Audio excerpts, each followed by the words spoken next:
Welcome to the Zmanda Pro tutorial series. In this video, we'll show you the process of setting up a backup job in a MySQL database using Zmanda Pro. Let's get started. On the Zmanda Pro Management Console, navigate to the Protected Items tab and click Add Protected Item. From the list, select the device you want to configure. The Protected Item configuration window will open. Start by giving your protected item a name. In the Authentication tab, enter your MySQL connection details, including username, password, and server information. Once entered, click Test Connection to verify the connection.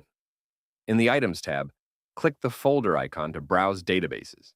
You can either select all database items or choose the specific databases you want to back up. Once selected, click Save. Next, open the Commands tab. Here you can configure pre- and post-backup commands if needed. For this example, we'll proceed without any changes, so click Next. In the Schedule tab, you can define when the backup should run. In the Retention tab, you can define how long backups are retained for and adjust these settings based on your requirements. Click Save. This will take you back to the Protected Items page, where you can view the newly created item.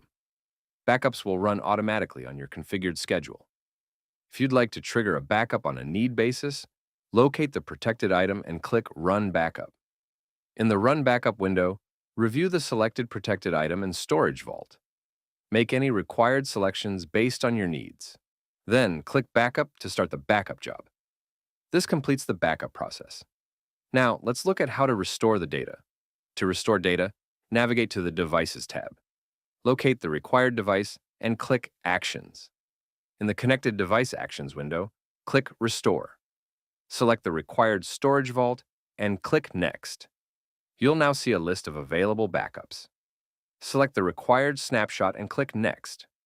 Choose the restore method. You can select Files and Folders or MySQL, depending on how you want to restore the data. You can choose to restore all items or select specific databases. Next, configure the restore destination and any additional options as required.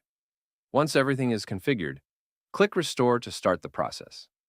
You'll be taken back to the dashboard, where the restore request is successfully initiated. To check the status of a backup or restore job, you can view it in Job Logs tab at any point of time. That completes the process of backing up and restoring a MySQL database using Zmanda Pro.